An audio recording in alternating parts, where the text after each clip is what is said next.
working once again on real estate deals.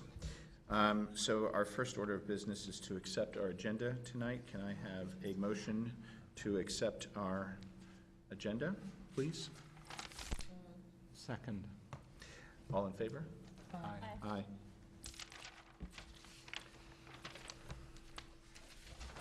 And I guess we have no superintendent's report tonight because of the work session. So we're going straight into our...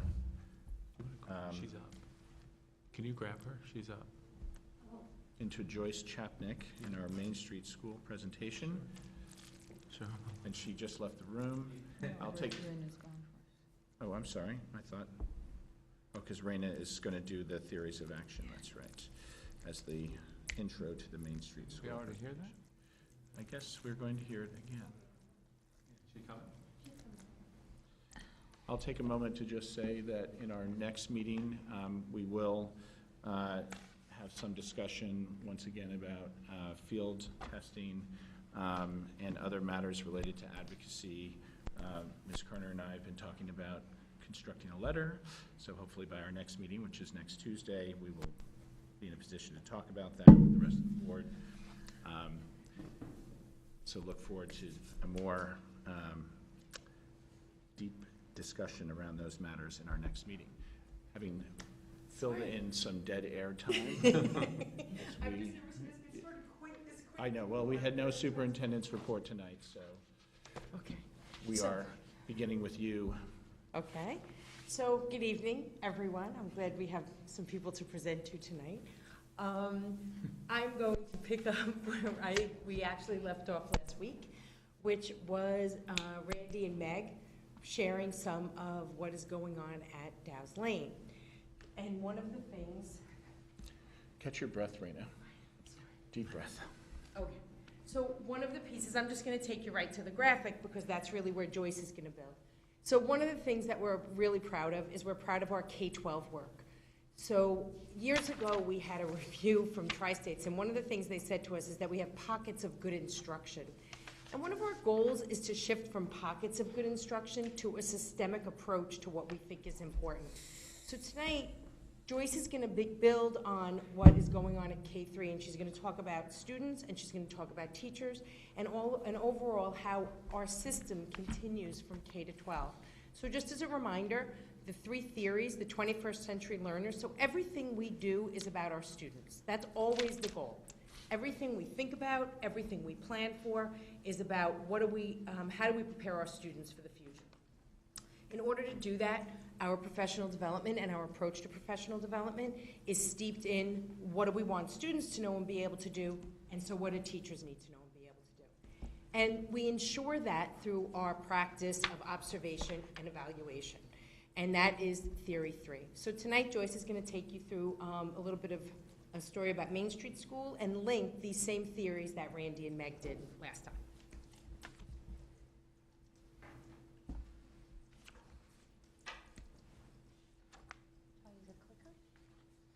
You can use the clicker. How does that work? Forward is forward this way.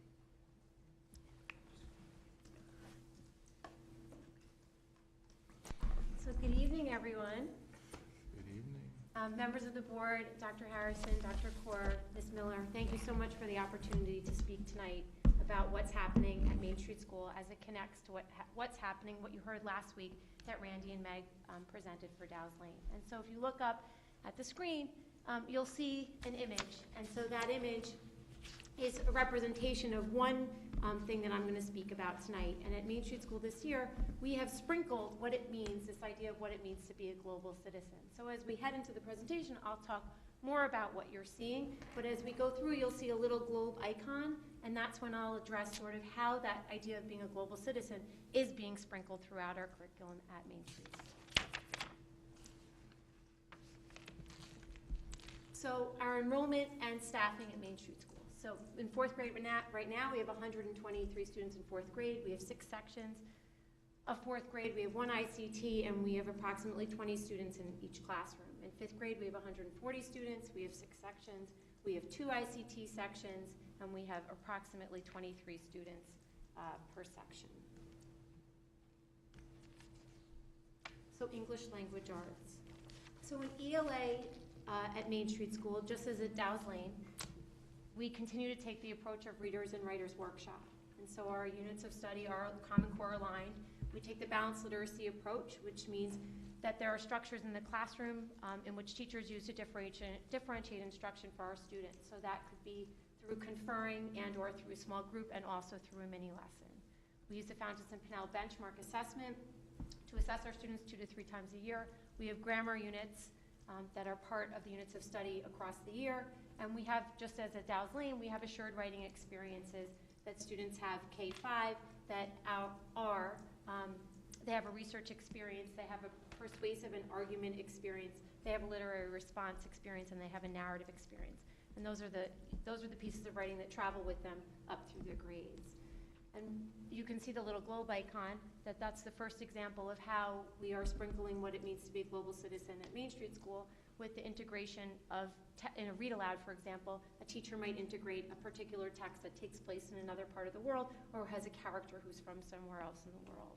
And so for ELA, we continue to develop our units of study using the UBD framework with the goal to map out all of our units across time. So in math, at Main Street School, our units are Common Core aligned, and as you heard Randy and Meg talk about math at Dow's Lane last week, Christine continues to work really hard with our teachers at Main Street School, and so last year she unpacked many units, but this year she continues to work with teachers to unpack units and revise units that they unpacked previously. But our real focus with Christine in our math this year is really working with our teachers to continue to develop them to be teachers of mathematics, to really get them to understand what it means to teach as a math teacher.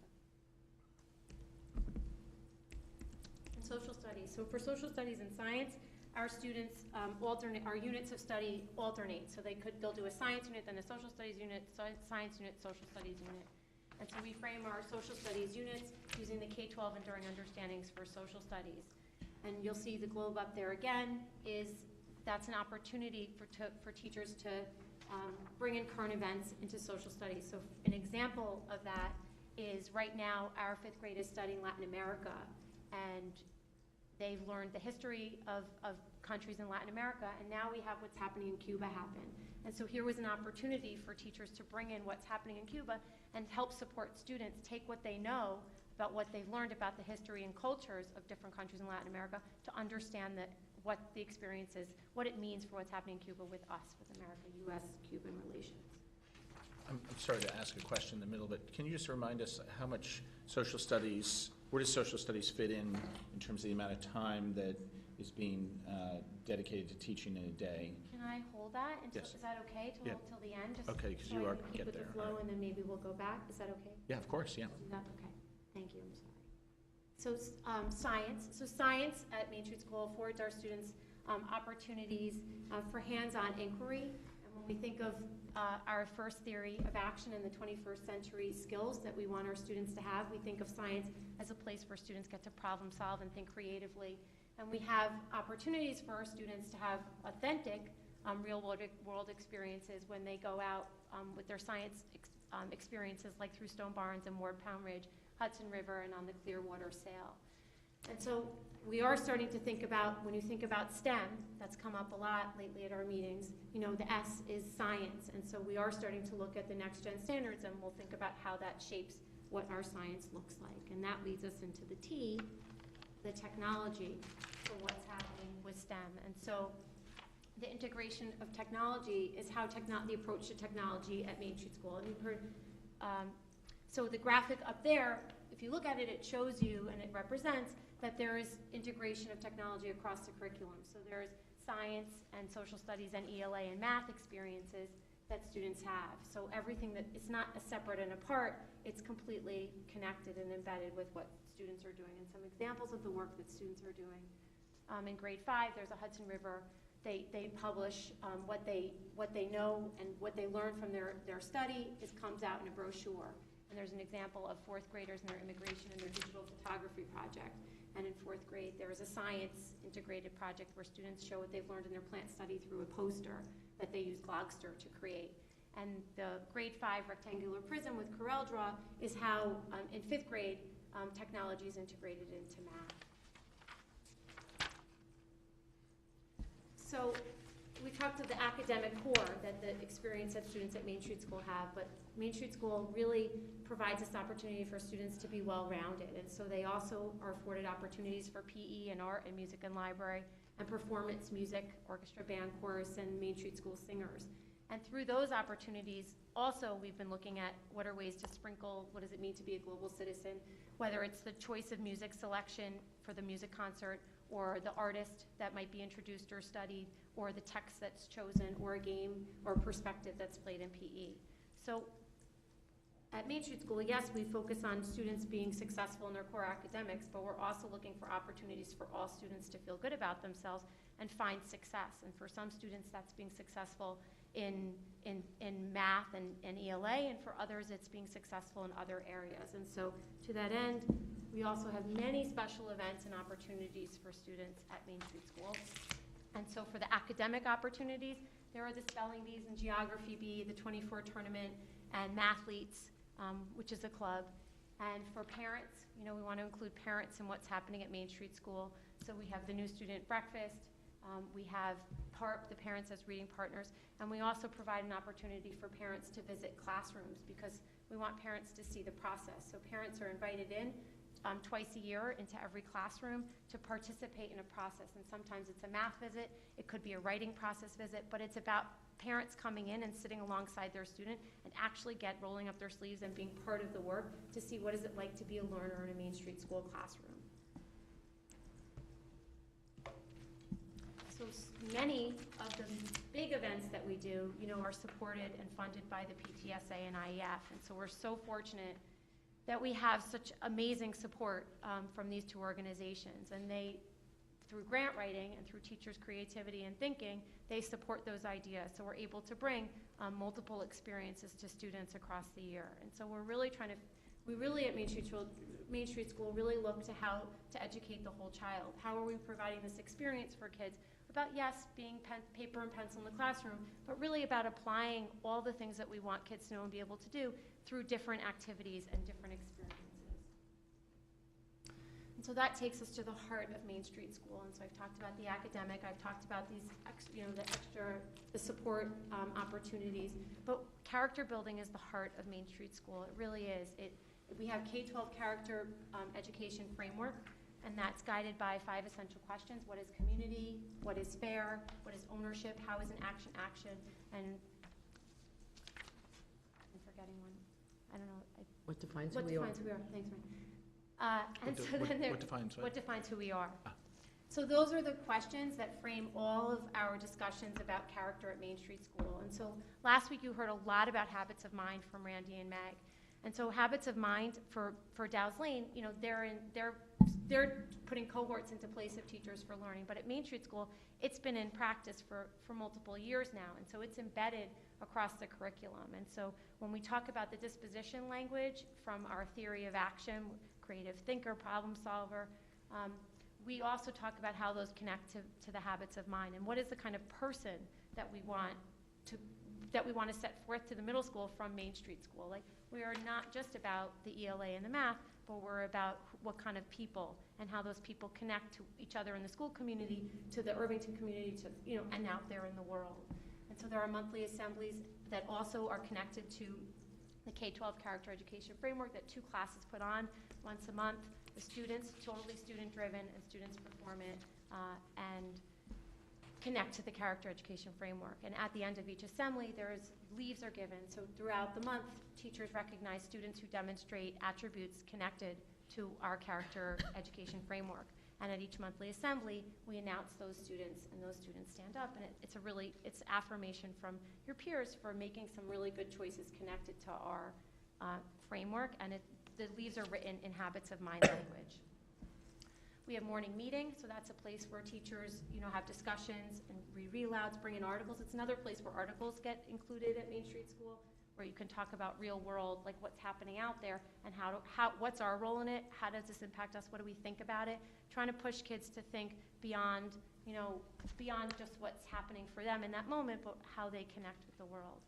And the global citizenship, we've sprinkled it as part of what we're doing. So it's part of what's happening at Main Street School this year. So an example of how everything is connected is we had a character building assembly put on by 2 of the classes, and they presented what is global citizenship was the question connected. What is community, and what defines who we are were our 2 character framework questions. And the students presented examples of who global citizens are in our local community and who they are out there in the world. And in extension to that, students went back to their morning meeting and they had conversations about what does it mean to be a global citizen. They read some texts about it, they had conversations about it, and then they generated questions for a follow-up, which was a Skype with soldiers in South Korea. And we had the opportunity to talk to soldiers, and students generated some pretty amazing questions. But they asked about the languages that they had to speak and how do you communicate if you don't speak the language where you're located. They talked about, how do you embrace the cultures of other soldiers when soldiers have different cultures. How do you see yourself as a global citizen? It was a really powerful experience, and we followed that up with a hike for hunger, hike against hunger, however you want to call it, that the students actually generated the idea, generated the posters, made an educational video. And we haven't totaled the money yet, but we did raise a lot of money for 3 organizations, 1 local, 1 national, and 1 global. And so I share all of these examples with you to take you to the connect of what's happening with the building, with the theory, the district theories of action. And so I start with theory of action 2, because in order to be successful and make all of the things happen for our students, we need to develop our collective capacity. And Theory 2 deals with teachers. And so in order for us to do all of the things that I just talked about, we have to develop the teachers and what's happening with them. And so we have these structures in place to support our teachers. And so we have faculty meetings and study group, and we have Christine, our math coach, we have our instructional design work, we have team meetings, and we have PD teams. And through all of these structures, we foster this collective capacity with our teachers. And so we come up with a focus, and through that focus, there's this power in having a common goal. And so for us, our focus was around the dispositions this year. And so talking about effective communication and questioning for students and how that deepens their understanding. And so it's important I'm going to give you a lens into what that looks like for students, but we start with teachers because we have to foster that with our teachers in order to make it happen with our students in the classroom. So if we want our students to acquire the knowledge and skills and dispositions of successful 21st century learners, we look at our theory 1 for students. Oh, not yet. Let me talk for one more second. Yes. And so we have, rigorous authentic learning experiences, comprehensive curriculum, and the 21st century skills and dispositions. So if you look at the bottom, at faculty meetings, we've actually taken this as our focus. And so at a faculty meeting, at each faculty meeting, we watch what's happening with students in classrooms, and we talk about it as a faculty, and we name what it is that we're seeing and what it is that we wish we could see, and what are the instructional practices that we have to put into place to make it happen for our kids. And so when we watch the video, you'll see it says explicit teaching of accountable talk. And so in watching the video, we tell teachers, they have a T-chart. I didn't give it to you, but they have a T-chart, and they talk about what do they see and what do they hear. Very explicit. Like, we really look for what's happening. And then we debrief it after. So I want you to have a lens into what we're doing at Main Street School. So this is one class in the building where it represents every class. So you're just getting a lens in.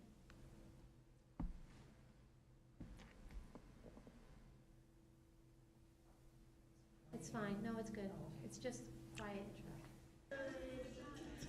Round 2 of the cards, and then you should probably put the 2 rounded parts and add them together.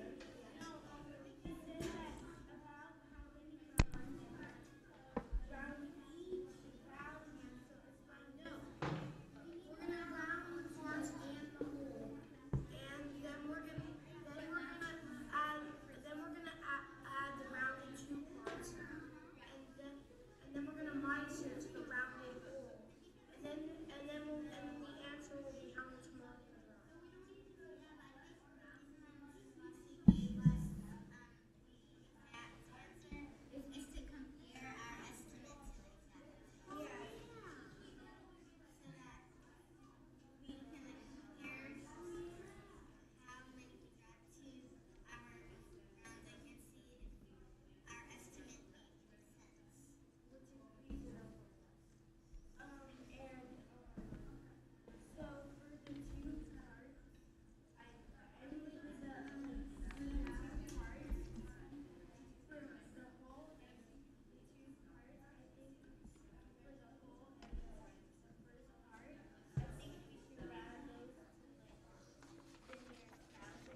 that gives you a glimpse into the work that we're doing in that, we're teaching the content for math. And you could hear Christine in the background sort of coaching them a little bit. But we're also focused on the process. And when we think of the disposition work, we think about how we get our students, how do we teach explicitly into what we want our teachers, what we want our students to be doing in the classroom. And so in that video you saw, they had some tools. And so, how are we holding them accountable, the students, and then how do we support the teachers in getting the students to say and do the kinds of behaviors that we expect of them as learners.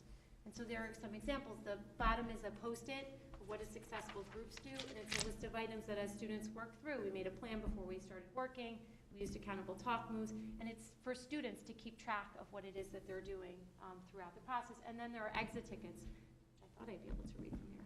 But the exit ticket is part, I don't have to read, the exit ticket is part of, when you saw the math slide, it's part of what we do in a math unit, in a math lesson, is that's one of the components, is that students, when they leave, to demonstrate their understanding. And so this was to demonstrate their understanding of the process of what it means to have accountable talk discussion in math. So, in order for that, the theory 2, which is our teachers, the theory 1, which is our students, they all work together. There's theory 3, which is, when I think of it, I think about leadership and what's happening with me in relationship to what's happening in the building. And so I think of our cycle of observation. And so through our cycle of observation, there's formal observation and then there's informal observation. Through formal observation, if I sit with a teacher and we talk about planning a lesson, we identify what it is that the teacher wants me to look at, and then the teacher plans accordingly, and then we observe, and then we sit down, they teach the lesson, and then we talk about, how did that lesson go? And we use the framework for teaching, which is our evaluation tool, but we really look at it as a professional growth tool. In order for us to have students continuously improve student achievement through professional learning, reflective practice, and instructional design, we have to go through this cycle of observation, this process. And so here is just an example of the 3B. So when we think about how everything's connected for us, this is from the framework for teaching, and 3B is about using questioning and discussion. I just clipped it from the actual big rubric.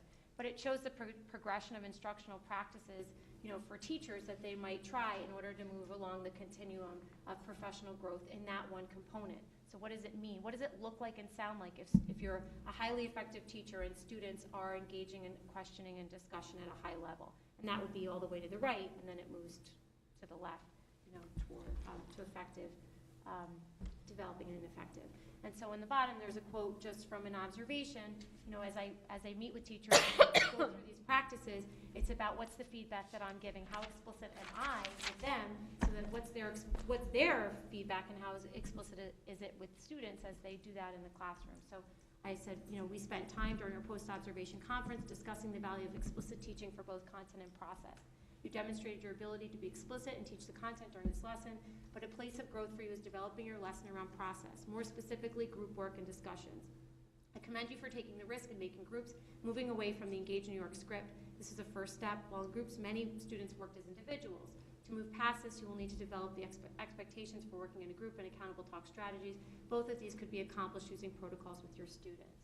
And then probably offered some suggestions about what are some protocols that we could use, and then would go back in for a follow-up visit to say, so how is that working? Where is your evidence that this is something that's working for your students, and for you and for your students in your classroom?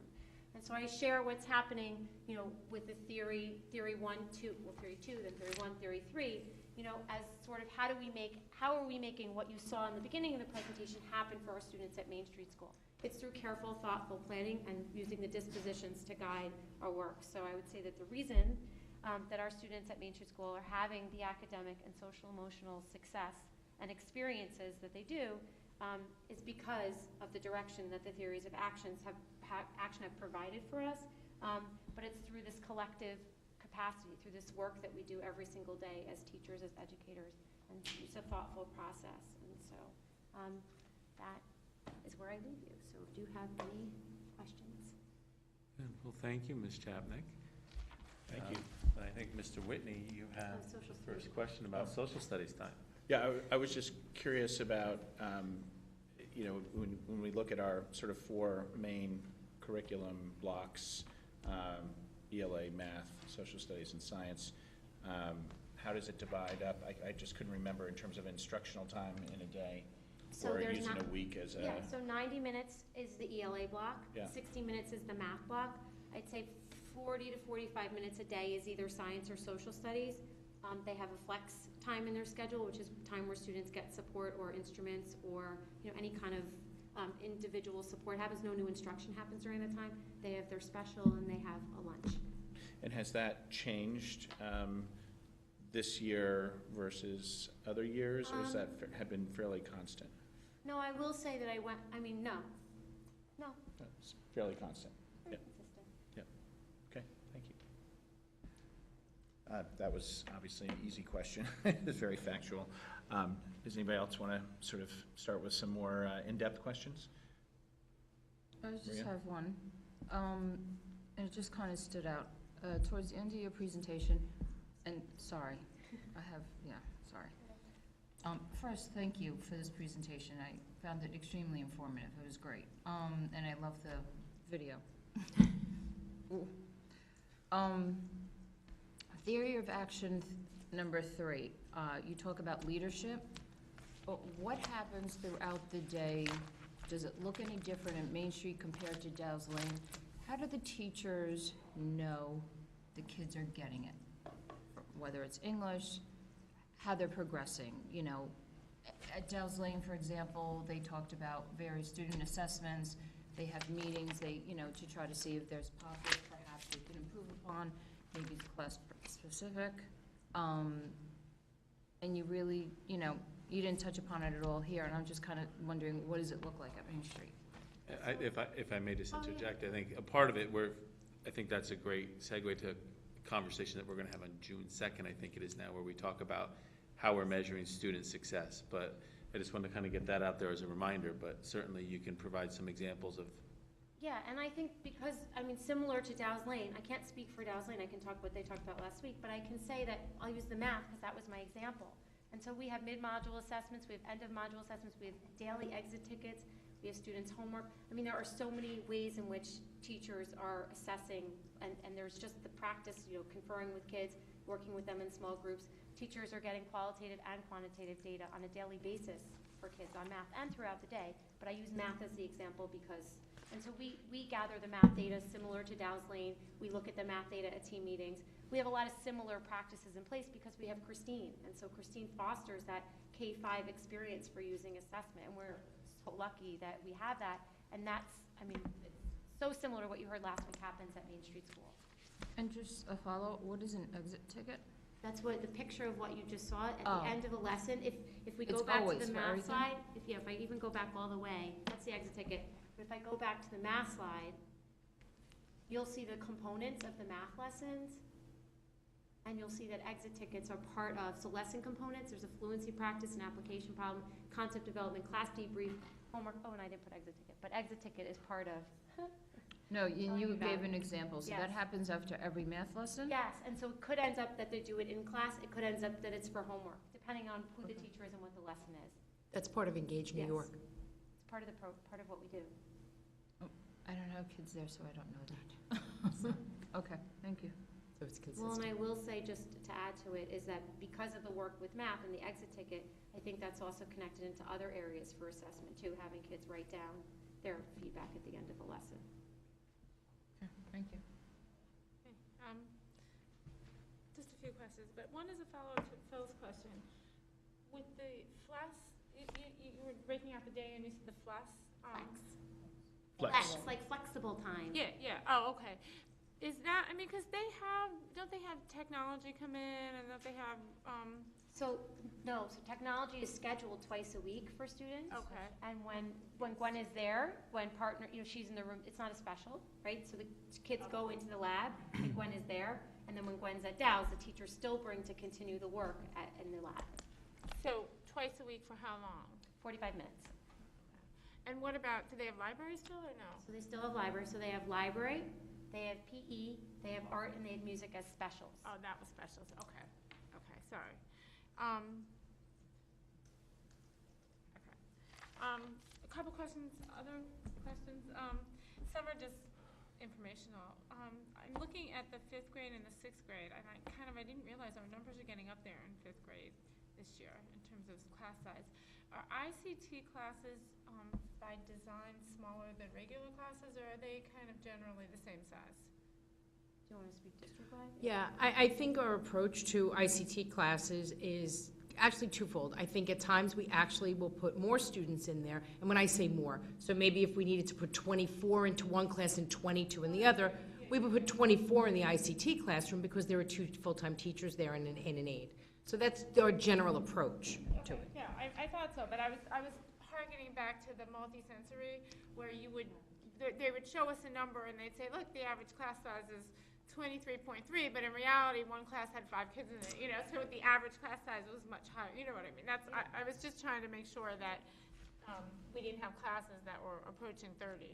Yeah, okay. That's it. In terms of, one second. Sorry, I gotta get my questions. Do you want me to ask them You while wanna you're go? looking? No, Wanna go I'm and I'm just, flipping? go ahead. Unless Okay. you really I need don't a have lot of many, time to actually. search through. I'm kind of been looking at the Theory 2 teachers slide when you talk about the ways that the teachers kind of meet and the faculty meetings and the study groups and the math coach and the instructional design and the team meetings and the PD. And I know there's like other meetings they go to. And my question is, are teachers, are there too many initiatives, do you think, for our teachers? Are they feeling pulled at all? Or, I mean, it just seems like there's a lot of other things other than just teaching our kids, and I just wonder how they juggle that all. So I wouldn't look at those as initiatives, I look at those as structures that support teacher learning. Okay. So it's not, I wouldn't It's say. not like they have to go to that meeting No, and that meeting. these are, when I say, how does this happen? These are the structures that support it happening. And so it could happen for different people in different ways and different structures, but these are what we have in place that foster that. Okay. So On a not, regular basis, is okay. not every They teacher, all meet at different time, faculty meetings once a month, study groups once a month. So not there's every different- teacher would go through every single one of those. Different ways. Right. Okay. I just had one more question. Which is, when you talked about the electives, and do we ever, have we ever taken a look at bringing in, different electives or new electives or changing it up? It seems like they're, like you said, I don't know how that works. In terms State of- requirement. State, yeah. What? State Oh, requirement. state regulated. So there would be no flexibility to add to it, or? There's some flexibility, but we've done that, so like world language we had for a while. So yes, there's some flexibility, but you have to provide PE, you have to provide art, music. You have some flexibility with library. Okay, so essentially then, there isn't much time in the day left. Like even for language, we would fit it in, you would find a way to fit it in, but it's a pretty jam-packed day that the kids have. So it's also linked to the teacher requirements for contractual requirement. So every teacher needs a prep period every day. So it is linked to that. So in other words, you can't have art and music in one day because you need to spread it across 5 days. Right. So- Right. Okay. I'm good. Thanks. A few questions, thank you, by the way.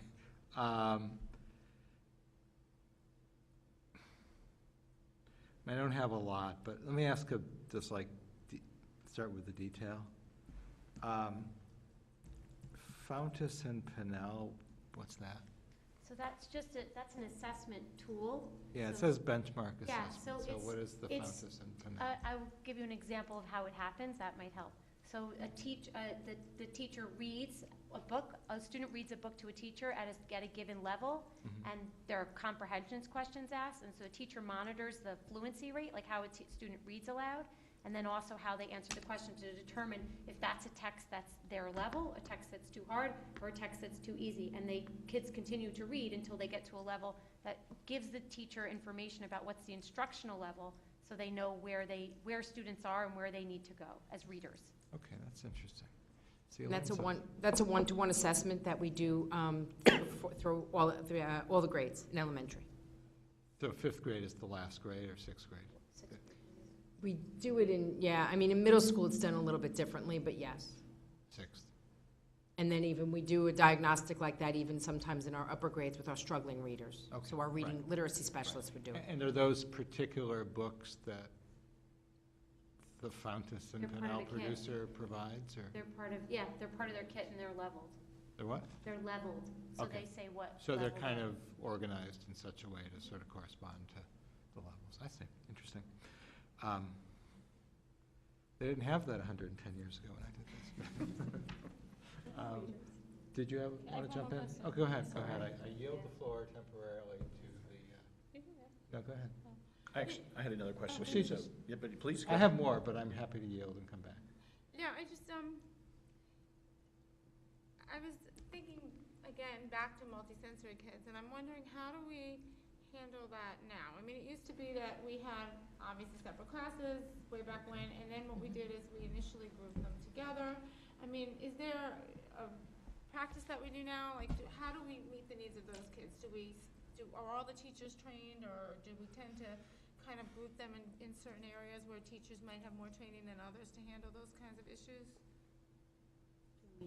Sure. Why don't you answer for Main Street? I am dating myself, because So- a lot of people probably don't even know what the multisensory program is anymore.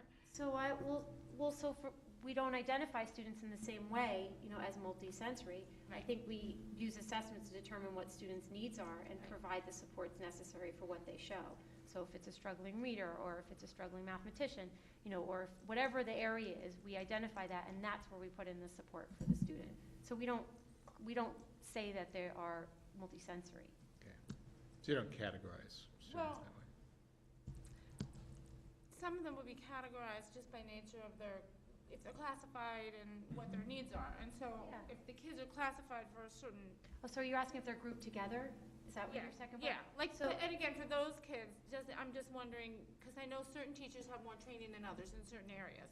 So do we group them together to put them with teachers, or do we not do that? Well, there are circumstances where we do put like kids in a certain classroom because we know the support that they're going to get is at a certain level. So if there's a 5-day-a-week support student group, they might be scheduled into a class. But we look at the heterogeneous nature of the entire class to make sure that that's the group that's going in one room, whereas another group who has a different set of needs goes into a different room. So there are circumstances where we do that. I would also say that we learned from that experience of what we were doing and the choices we were making, and whether that was the best or not, or whether there were certain needs that actually should be able to be met by most teachers in an elementary environment. So I think students who meet an extreme level and ultimately result in an IEP, that's different, and then they are placed in an ICT model for the most part. So I think that for the most part, our students are more spread out throughout all the classes rather than chunking them together under the multisensory umbrella. You want to ask your question before I resume? Sure. Just in terms of that technology chart, with the months and the grades, yes. The one with all the stuff on it? Yes. As I had a moment to look at it in greater detail, I was curious, because essentially what this is saying is, here's how we are integrating technology into the curriculum, into the instruction on a month-by-month basis and a subject area basis. And I'm curious, kind of putting you on the spot, what's your assessment of what has worked extremely well, what has worked well, what has maybe not worked as well as you expect? And just, generally, I mean. Specific project? In other words, like, it seems intuitive that integrating technology into math and science would kind of work well, but maybe integrating into ELA would be more of a challenge, but not necessarily. I'm just sort of curious to know, like, which. Kindles. Right, Well- yeah, I'm just, saying, which of these do you consider to be more successful than others? So I Programs. wouldn't say that. I would say that these projects have been developed, in partnership with our technology teacher, Gwen works with Right. the point people for a content area, and they develop the project. These projects have been developed over time and revised. So all the projects that you're looking at right now, I would say that are pretty successful. I would say that students are engaged. I would say that they're connected to what's happening. I'd say they enrich what's happening. And for the kids who sometimes need another way in to understand something, especially the volume, you saw the rectangular prism volume project, I mean, for kids, it really brings it to a level of understanding that I think without that sort of tactile integrated experience, I don't think they would get to that level of understanding. So we would anticipate continuing all of these topics next year, or do you think we'll revise the topics just because people want to do Yeah. things differently? So this work was developed, as you all know, the history of Gwen Carney coming and going, having a technology person. So this work was really the beginnings of, so how do we build this technology program? So the Main Street School teachers have done an amazing job of doing that. But it's PLTW, so right, so it's Project Lead the Way units of study. So in 4th grade, most of these units that she's doing in 4th grade will be replaced by Project Lead the Way. I see. But here's, to me, what speaks to the effectiveness of this integration at Main Street School is these projects weren't about Gwen Carney and technology. She supported it, she helped develop it, but most of them are projects teachers could be doing in their own classrooms with or without Gwen Carney. So when we roll out Project Lead the Way, Joyce is actually going to have them in, though they won't be in the computer lab for those sessions, and it'll free up time in the computer lab. So we would expect that 4th grade teachers are still doing some of this work because it is so closely tied to the curriculum and the goals that they've developed over time. So I think it's a little bit of a wait and see, but PLTW will replace for 4th grade for next year. So for 5th grade, The 4th grade units Oh, okay, no, but they'll still be using these in other classes. in like their in own classrooms, Right, not right, with right, Gwen. right, Mhm. right. I guess, it'd be interesting to know what's working and what's maybe not working as well, and you're basically saying it's all working great, and maybe that's the answer. This is their 6th Yeah, I year mean, of this doing, it's, Doing these particular, right, okay, Yeah. and I mean, with revising changes- them with I mean, changes. they've been revised with like a lot of I input see. and I thought feedback. much of this topic integration was new this year as part of our overall. No. No. I see. It started when Gwen Carney came to, from the middle school to the elementary school, so I want to say that's six years So ago. these have been refined over time. Yes. Got it, okay, thanks. John? Okay, thanks.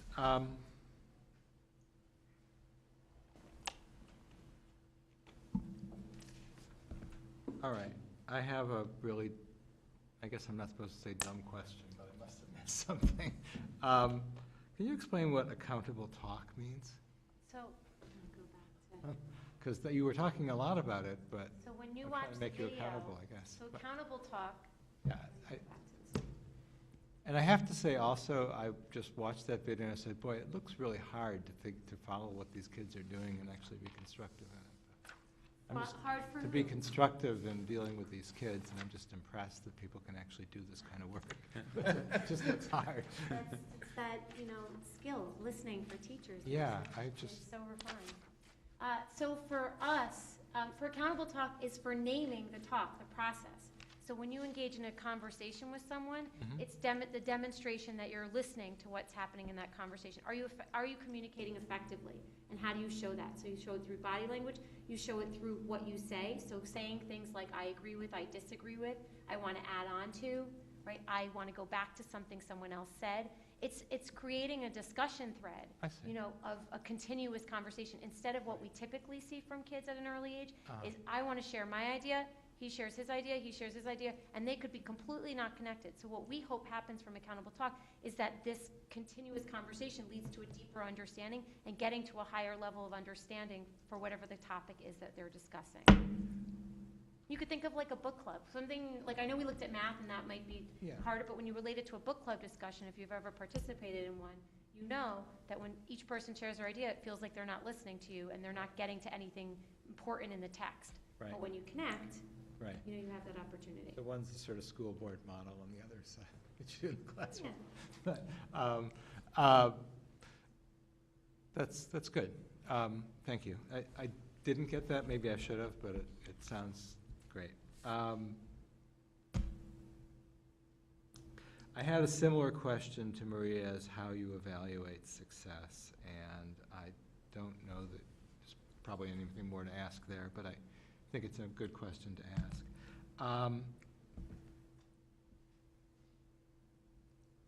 Can I ask a question about the other presentation? Sure. This one, yours? And maybe we asked this last week, I don't remember.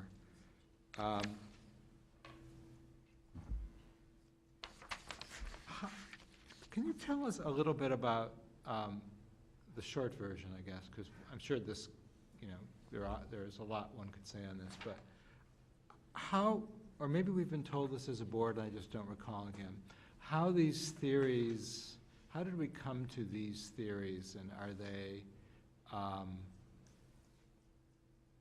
are they chosen because they're a means to some other end?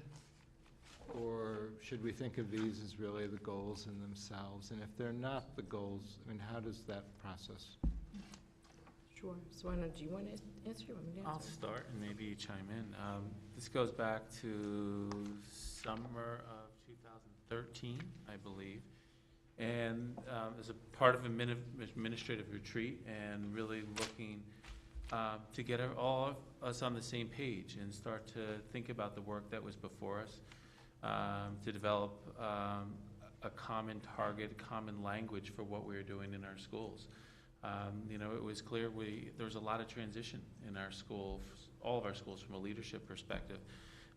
So we literally sat as a group and we started to brainstorm what it is, the reasons why we're doing the work. What do we want to see in our classrooms?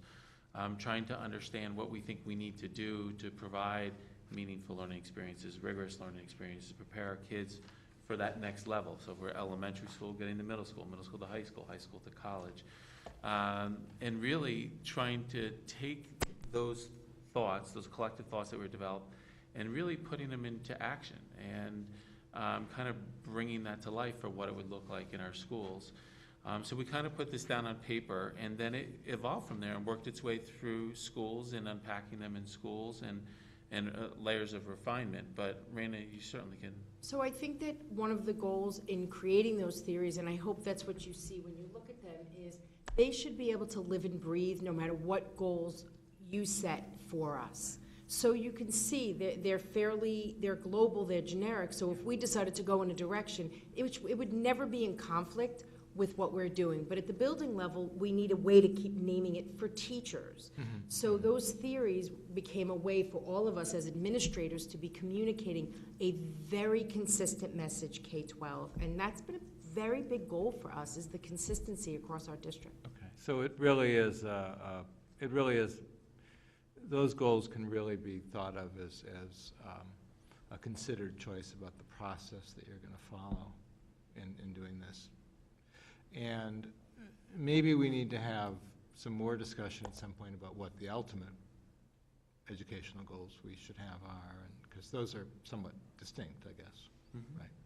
I mean, this is about how you guys organize yourself to accomplish it, but as Dr. Kaur said, they can be flexible about what you actually are aiming for.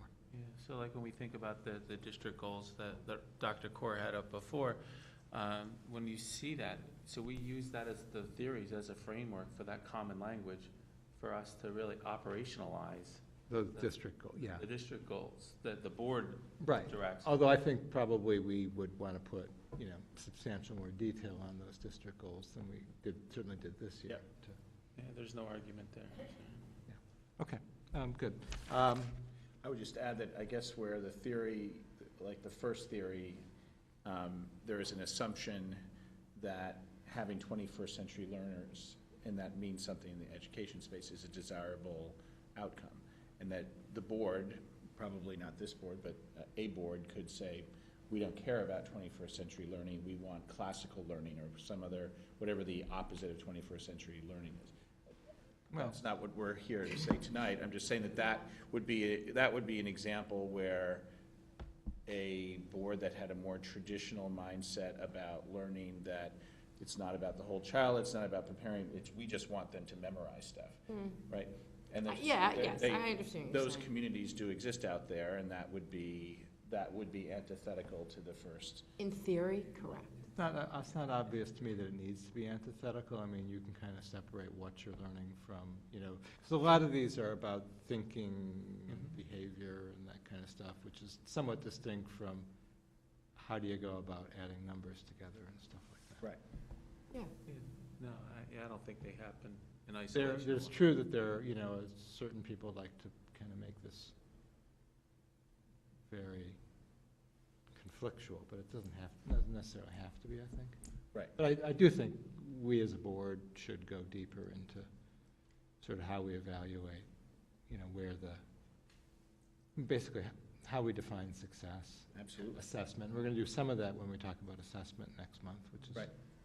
unfortunately so delayed, but The meeting it's been delayed twice, I think. yeah, I guess the snow was Yeah. part of the issue. At least one of them.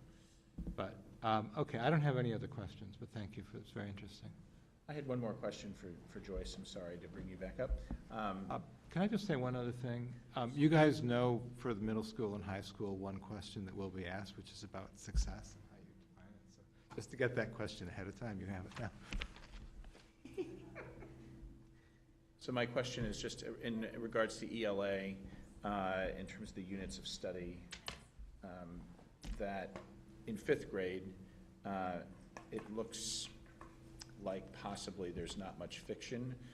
I suppose myths and fantasy definitely could be fiction, but is that just my cursory way of looking at this? Yeah. I would say that I would say there is fiction woven in to all of the units of study. You know, teachers pair text, so a unit of study is the explicit teaching of that genre, if it's a genre-based unit. But within that unit of study, there's integration and opportunities for students to read other genres. I would say we have independent reading. You know, our students read independently all year long, and so they do read independently within the genre which they're studying, but they also have opportunities to read other types of genres. I guess, can I just add, because I just think it's the way it ended up Yeah. there. Right. Where Joyce has nonfiction, it's actually every grade level has persuasion and every grade level has informational. So I think you group those under nonfiction. Yeah, I'm looking at them now and saying. So those are K-12, those are K-8. Right, okay. So as a But parent and a board member, my concern obviously is that even as Common Core sort of pushes our learners towards, you know, or emphasizing nonfiction, I still believe very strongly in the power of fiction to teach and motivate and the importance of fiction in looking at the world. And I'm just wondering how has our reading curriculum changed as a result of Common Core in these two grades? I think we've had reading widely as a vision for ELA for a long time now. It just, the Common Core had reading widely as part of it. And so I think we had to look at where nonfiction was happening, but we do a lot of our nonfiction reading also in the content area. So I don't want to say it hasn't changed at all, because a lot of our, work has shifted. But we have always had a balance of nonfiction and of fiction, and I think that kids have opportunities to read fiction all year long. I mean, I know they do. The Common Core in these two grades has not necessarily changed the balance between fiction and nonfiction. No, because we were already looking at reading widely for our students, which is. Sorry, what's reading widely? Reading widely is from, the idea that kids have exposure and experiences Right. reading genre, multiple genres. Right. So we already had that as part of when we designed our units of study. So it incorporates fiction and nonfiction. Okay. Any other questions for Ms. Chapnick? All right, thank you. Thank you very much, Ms. Thank you. Chapnick. Thank you. Job well done, very informative. We always appreciate the videos. We had a few more, but I was told it was kidding. She did. So, Mr. Whitney, as our next point of discussion, Dr. Kaur was going to talk about the work that has been ongoing with 612 World Language.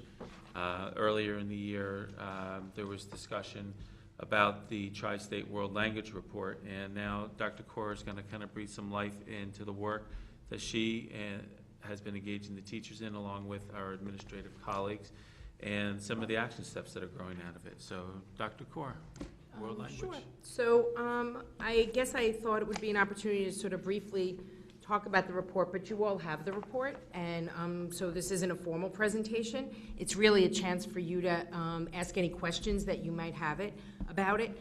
One of the things that I actually would share since we created this report is we have matched ourselves with, I think, a wonderful, wonderful consultant. His name is Greg Duncan, and he is extremely knowledgeable, skilled, and I think he has the same goal as we do in terms of language and the speaking part of language. So we've talked about that one of the goals, and I think I might have said this not that long ago, that we are very heavy in grammar and in our world language program. And so when we look at modern world language programs, most people, students who leave school, do probably the least would be the writing of it, mostly would be speaking, reading, hearing, understanding. So when you look at building your world language program, you want to ensure that those are key components of it, ensuring that the target language is being spoken, especially at our higher level classes, for a significant part of the class. So we have two paths that we're following at this point. So what you see here is the action plan, and it's about the realignment. It's about including the rigor. So Mr. Duncan has visited all of our classrooms, middle school and high school, and he was able... Are you, when you say all, do you include Latin and Greek? Yes, and Latin and Greek.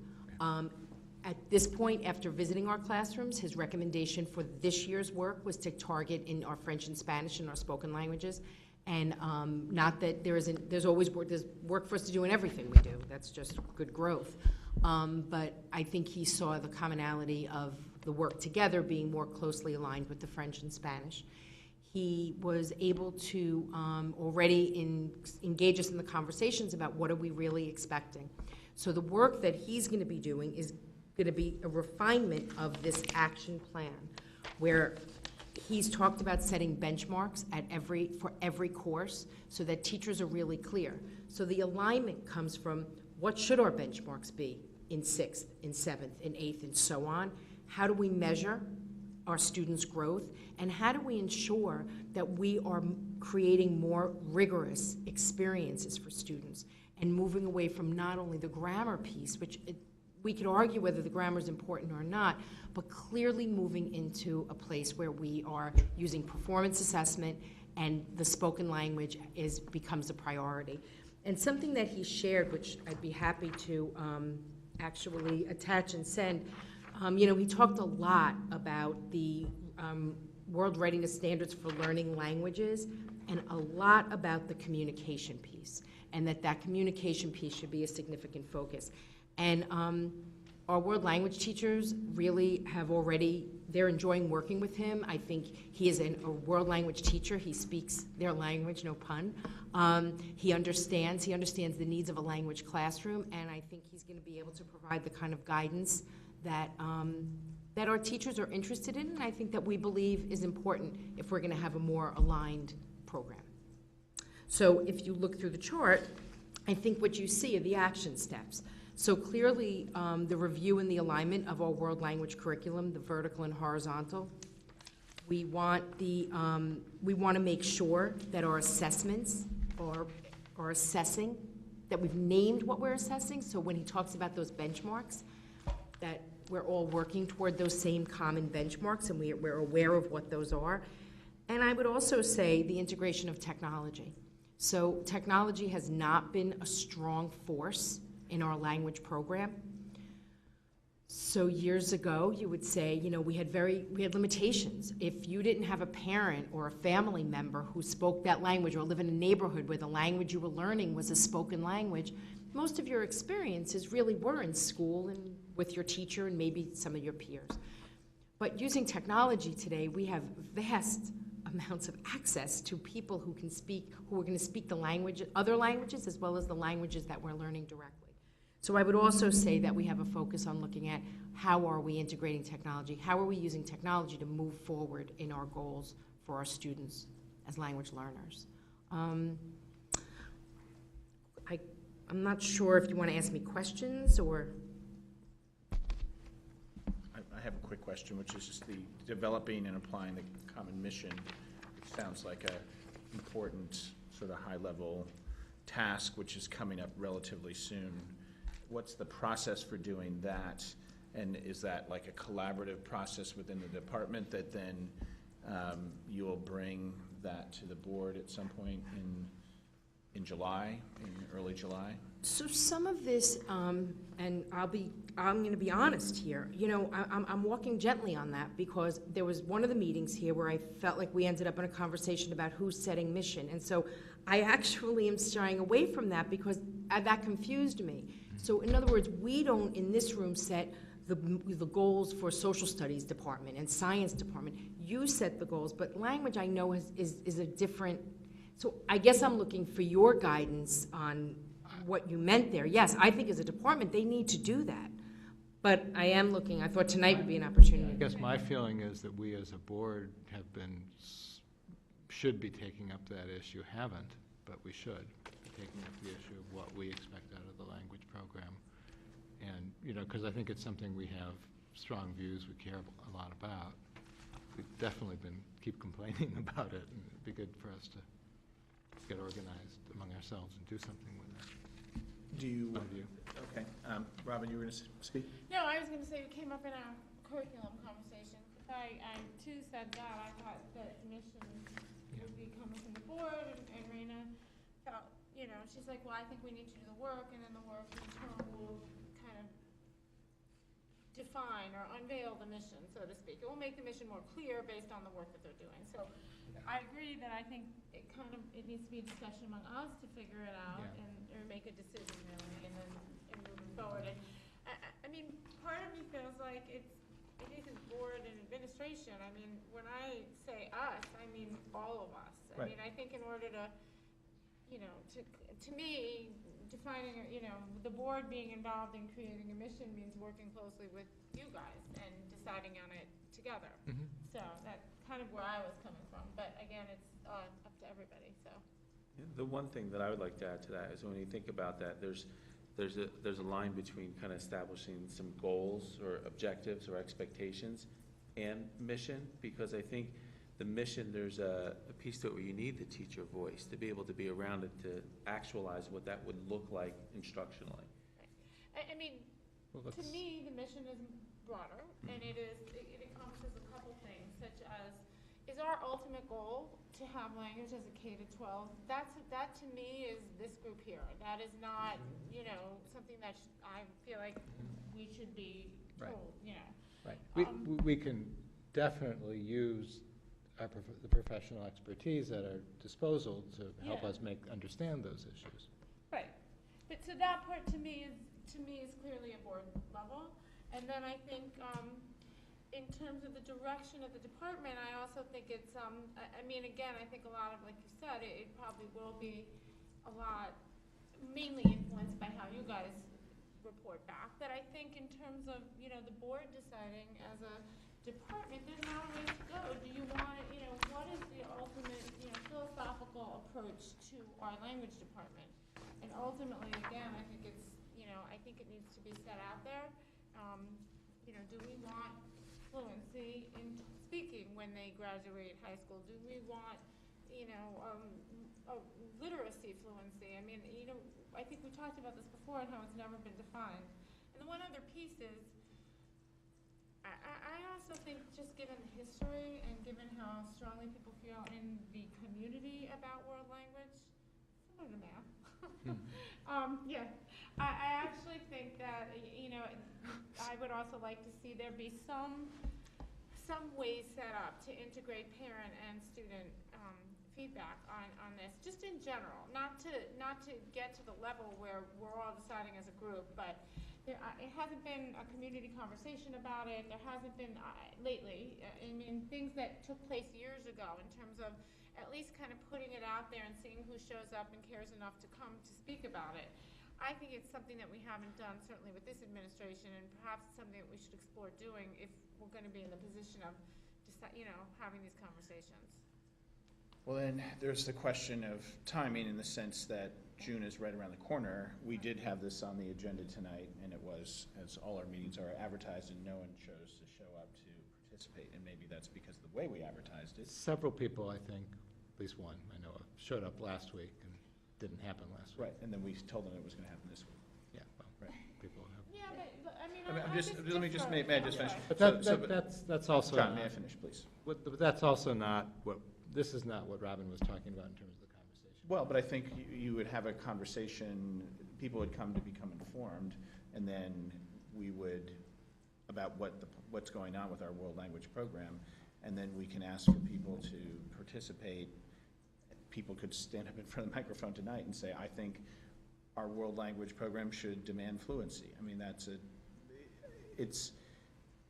think the point that I'm making is that I'm not sure that it's valuable to delay this process in order to construct a mechanism to get the feedback from parents, because parents can come to a board meeting and participate the way we are. So what would you do? Can I just, My recommendation is that they should be, our faculty should be constructing a mission, and that they should be playing that back to us for feedback and comment, because they are the experts in educational matters. We are not. Our job is to review in an oversight capacity and provide that oversight.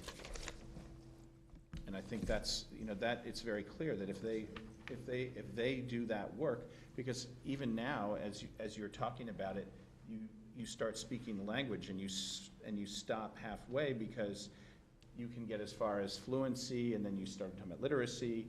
What exactly is the board going to set as an objective for our world language program that is going to be a very clear, precise goal, that is something that our educational team, our academic, our administrative team, and our faculty can follow? I think it is a process that we need to do together, just like you said, but I think they kind of have to do some work and play it back to us, not the other way around, because we're not knowledgeable enough to actually even use the right language to get them in a direction that they can work with.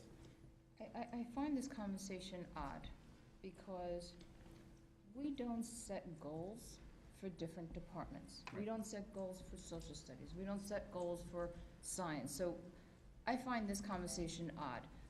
I think there's a couple of things going on here. Your point about, for example, world language K-12. That is a conversation, I think, at a board level that we could have, and then instruct administration to, or ask administration to come up with a plan and roadmap, and how can we achieve this by the year, whatever. But I think it's an odd conversation, given that we're not educators, to really come up with what a mission is for a particular department in this school district, because we don't do it for any other department. It just, so I think part of what some of your points are, I think it's not a mission of world language. I think that's more of global goals, district goals for the school district. But not necessarily a goal of the world language department. I think it's two different things. Well, so you're saying, and again, I'm throwing this out to talk about it. It's Yeah, not yeah. you saying like No. You brought up some points, and so it sounds like, I mean, do we all at least, and maybe I'm not thinking about, maybe I am, do we all at least agree that if it's the issue of do we want language to be K-12, since that really ties into budgeting, and that to me seems very broad. I mean, I'm thinking we might all agree that that's a board thing, but I just want to be sure. Is that what we all? yes, but that's not this. No, I know, but Yeah. I just wanted to. I'm happy to say what I care about, but I am interested in hearing what Maria and Bill. Yeah. I mean, to answer that question, I would say K-12 is a objective that's disconnected in its definition from what we want to actually have as the outcome. In other words, it may be true that between kindergarten and third grade, that it is a waste of resources to have a special language program for those grades, because kids, from an educational standpoint, might benefit most from learning at it later on in life. That's not our call either. I mean, we don't need to say K through 12. If we say we want our students to be fluent by the time they graduate, and then that is what is required to achieve fluency is actually teaching language K through third, then why are you frowning? Does that not make sense? Why am I frowning, or? I just don't understand why it's K through, why should we have language in K through third? Well, I don't think reaching fluency you could define by what grade you start. Right. No, but I think it's just a philosophical approach. I mean, I think there are great schools who do a K to 12 approach, and there are great schools who do, just in high school. I mean, Right. so I don't think it's a question of us saying one way's right or one way's wrong. I think it's just philosophically, what do we want for our district? And to me, it's just me. It is a board thing. It's not about being an educator. It's about where do we want to spend our funds? And, But that's what not- do we want to focus on? Right. I mean, how do we prioritize? It's part of the priority discussion to me. I don't want to get into how to accomplish that. That's not me. But if we want to do it, and the other thing to me, and this to me is also, I think, part of a board thing too, is comes up periodically, is the discussion of what languages. For example, putting Latin in Main Street School is definitely something that a lot of people would argue has a lot of value. There's a lot of studies about if you're going to bring language down, start with Latin, because then it helps the direct correlations if you look at the statistics. We've never had that discussion, but to me, these kind of strategic things are board things. That's my opinion. And if the details of how we were going to achieve it, or that, I completely agree with you. That's not me at all. But if where we're going to spend our money is, so. You can respond if you want first, but I have something I want a little different. Sure. Getting away from the question of which grades it's in, which that's a valid question. I think we need to have a discussion among the board in partnership with the community of people who have informed opinion, especially people who have knowledge of the topic. I mean, I know people have various views they have, but there are also people who have, somewhat or extreme expert views in the community on these subjects, and we should be tapping into those. And we should also very much be tapping into the wisdom of our educators on this subject. But all of that said, there are a lot of different benefits and impacts of language instruction, as there are of any other subject. It's not just a single arrow pointing you to graduation, and your only goal is, bing, you get to graduation and you have X, Y, Z skills. It's also along the way you learn about the structure of language, you learn about the reading, the grammar. I do think grammar is important to an extent, although I have to say some of those Romance languages go crazy on it. There are all the sort of cross-fertilizations between disciplines, right? Between ELA and language study, between probably math and language, and they're both very logically based on some level. And there may be benefits. The benefit of having language in an earlier grade is not whether or not you get to your 12th grade goals more effectively or not. It's also how it works with the rest of your curriculum. And when you get into high school, I know, that language instruction has a big impact on ELA skills.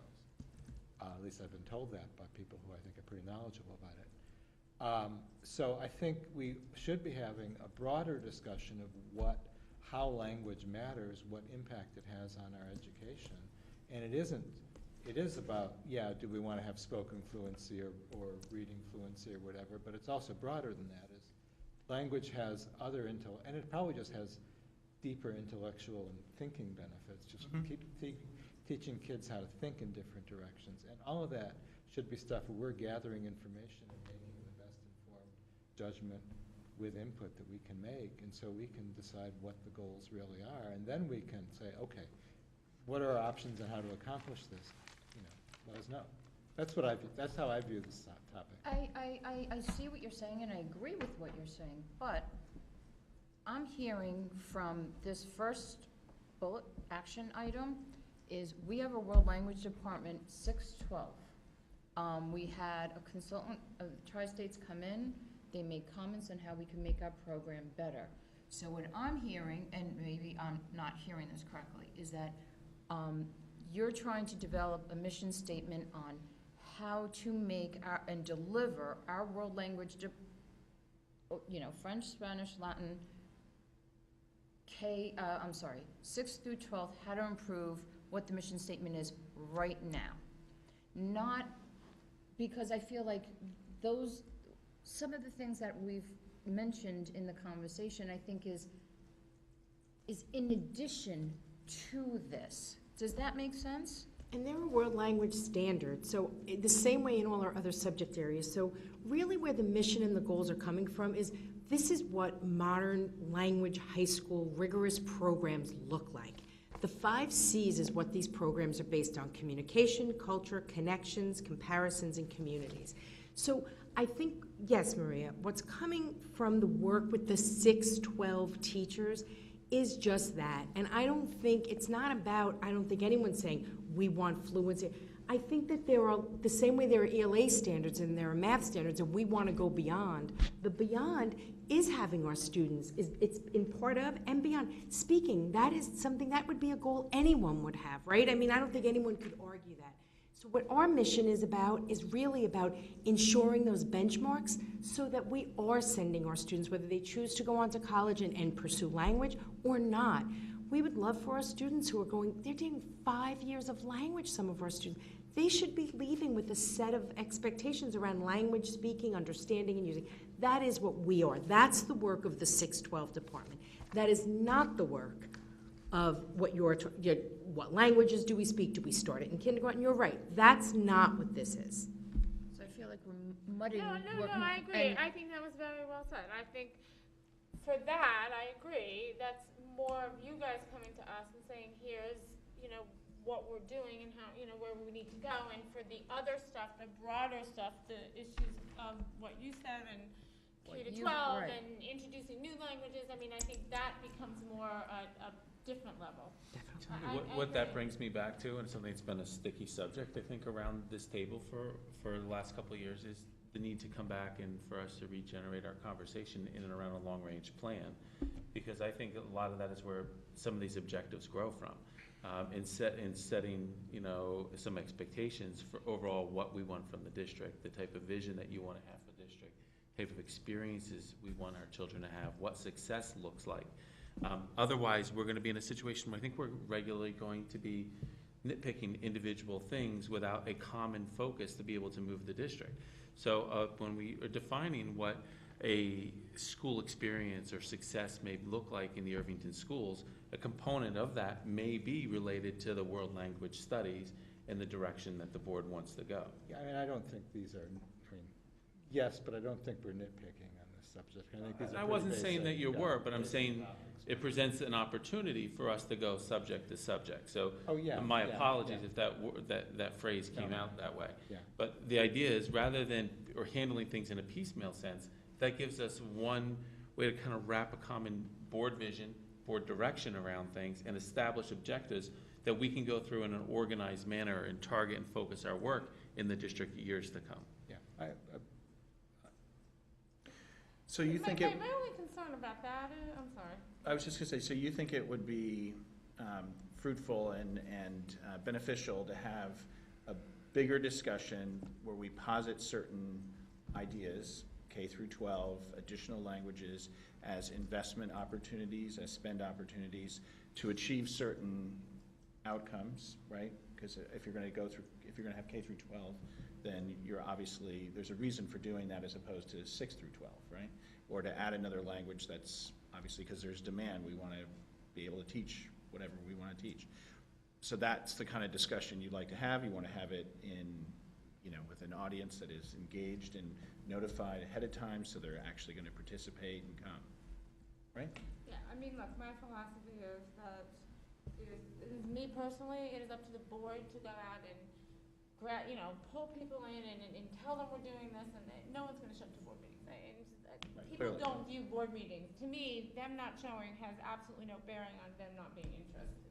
It's just Because we know there's interest out there. Yeah, so I feel like, again, and I feel like, especially on this topic. And my only concern of wrapping it up into a long-range plan is, it's been a few years and we've not made much progress on that. So I would hate to, if we could at least start taking individual topics and make progress on them as a long-range plan, then at least we'll move forward. I just feel like we've not moved forward at all. And so if this idea of a long-range plans is just maybe too overwhelming, maybe we do need to parcel it out into the key areas and move forward on each individual one. I mean, I just think we need to move forward somehow.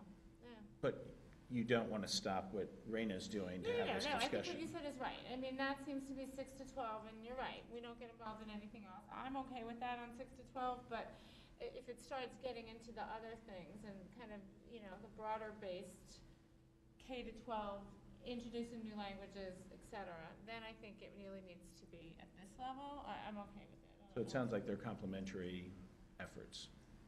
Yeah, I hope so. What do you think? Well, I guess my taste is to have a clear understanding of what the ends of the program are, and then, I do know, reading about these understanding by design, or the backward design of things. I mean, we have to figure out what the ultimate goals are here, and then go backwards and find the best way to achieve them. And I do have the view that I would like to see the board take ownership of those big picture issues. And, So are there but do you have an idea of what that world language goals would look like? I mean, I could off the top of my head, but I don't feel that I You have to start. should be thinking about this on the top of my head. I think it should be a process of gathering information, posing questions to our administration, getting input from the community, et cetera, and talking seriously among ourselves and the board and how we move the process forward and what do we care about. And it may become very obvious that it may be that Dr. Kaur's multicolor sheet with the standards is all we ever need on the immediate topic. Maybe not, but I think we ought to know more about that. But it may be more. I mean, I would like to see more ownership, I guess, by the board of this process. That's my view. Right. We can have more ownership. We just have to start someplace. It's a question, are we going to start with the work that they're doing, or do you want to start with a blank slate that we then operate from? We have to start someplace. I think your second scenario, I think, is gonna just slow down any kind of, What's the second scenario? Sorry. I'm sorry, Blank slate. blank slate. I think that they've engaged in a consultant, and they're trying to strengthen, for example, just throwing out an example, making sure that going from 6th to 7th, you're teaching this, that complements what you're gonna teach in this grade that you're building. I think the day-to-day teaching of the languages, and kind of in reaction to the world language report, there needs to be some work done within the department. And if we start with a blank slate, I think that is going to stop that. Right. And I don't want that to stop. I think maybe two things could be happening at once. But I don't want that good work that they've already started to stop. Thoughts? Do you reach Yeah, on? I mean, or- I think they can't stop. I mean, Right. I think we have students in the classes who need to get, some increased kind of language program, we need to put, we need to put our, Consistency, rigor, right, we need to everything. put It just time and needs to- effort into yeah. our language programs, and we know we do, so I think we absolutely have to keep going with that, there's no doubt.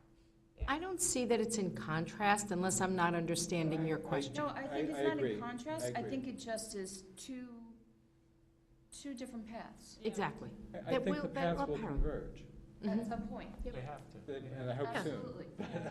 But what, I guess the question that I'd ask is, what does that look like?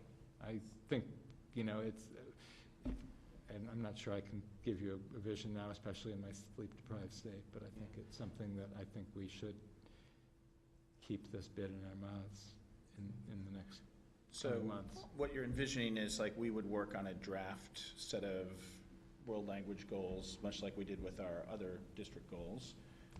I don't know. I mean, I think we, I Just almost, trying to put some meat on the bones. yeah, to and try I'm to not sure figure I out- can do that tonight. I think Not- I of would course like not to- right now. No, right? no, But- I actually saw something a little perhaps some conversations with the community at different points of the day, maybe an offering at night, maybe an offering during the day, kind of just to, There's a member of the community among us.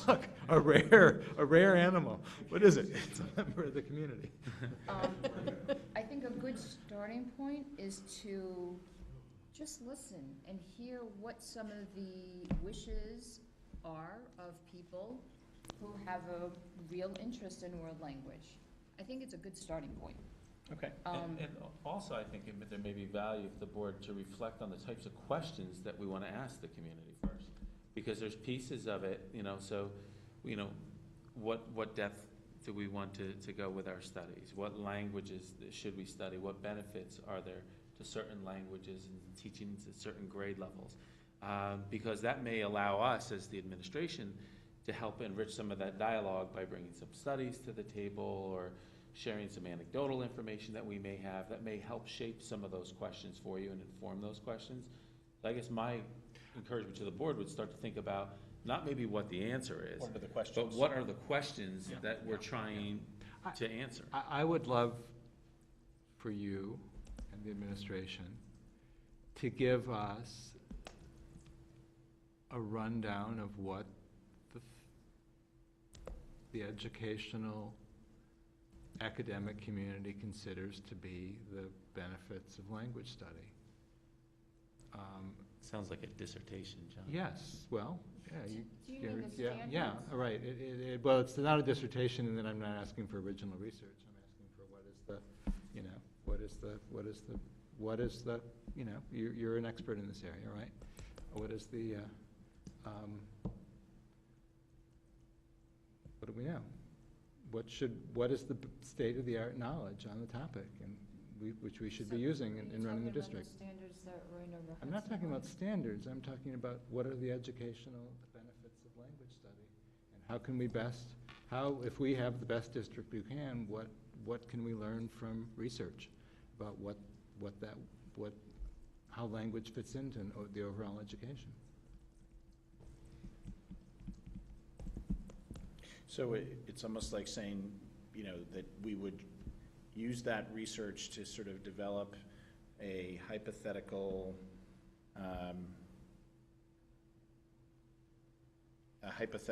objective based on the benefits, and then we would try to figure out, or maybe this is already happening, like what are the gaps between this hypothesis and where. Yeah, I mean, it's part of it. I'm saying that's But you wanna something that start should with- you inform. wanna And start then there are with- also issues of community preference. Do we care?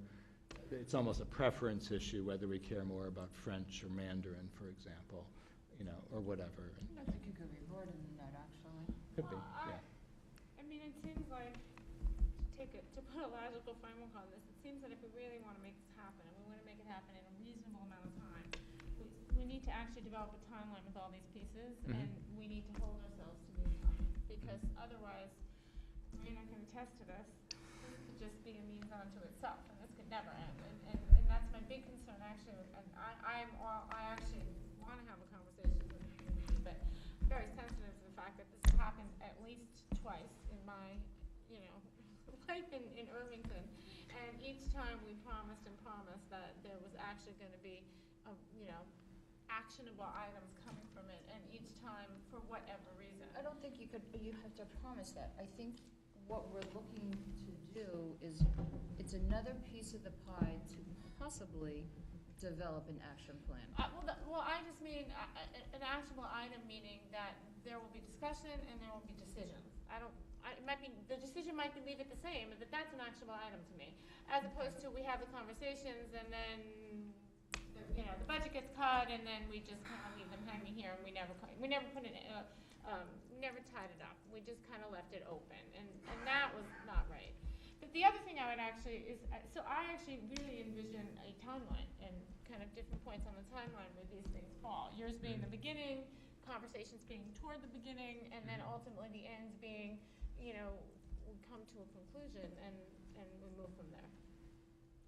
But Okay. the one other piece just to throw out as kind of information gathering is since we have done this in the past, and some is older, but some is only maybe 5 years old, if there probably are notes from like the last community conversation, and it would just be interesting as another data item to see what the If the climate has changed? yeah, well, just what the preferences were then in terms of language. I mean, there had been discussion before. That was it. Yeah. So. But can we circle back to this? Yes, please. So I think, Did you have a question about that? well, no, but do we agree then that, develop and apply a common mission, that we are leaving that up to administration to develop? For the 6 to 12. For the World Language Department, yes, existing, yes. Okay. I just want to make sure that we're all on the same page about that. I'm sorry. Do we agree that, what input do you imagine the board having in that process? They prepare something and we review it. And what do we do with the review? We comment on it. Okay. That's what we do. Yeah, I guess I would imagine. Do you want to write it? No, but I think we may want to have a discussion about whether we are happy with that mission or want to But that's the discussion. Yeah, we said. Let's comment. possibly modify it. Absolutely. Can I just clarify something? You know, interestingly, at the building level and at the teacher level, the mission statement is honestly, in some ways, the least of what the teachers think about. Okay.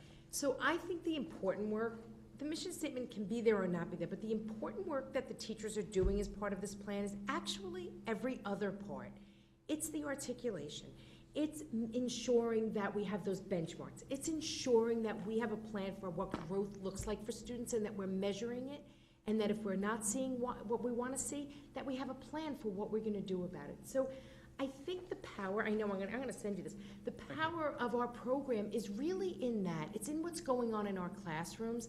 So I don't know that it's about them writing a mission, you tweaking. I think we're on the same page. We want to see practice in our classrooms that reflects what I think your vision is for the program, and I think what theirs is as well. I think we're on the same page with that. I mean, I think all those details are stuff that the board is not going to have any useful input into. Well, can I ask you a question? Who is developing these benchmarks and these assessments? So they are doing this work with Greg Duncan. Okay. So he, So it is being done as a team, as the department as a whole? Yes. With the consultants? yes, so in sometimes in whole and sometimes in parts. So he's really trying to teach them how to do it on their own. So he is walking them through a process for how to set those benchmarks. And he will be in and out of district across all next year.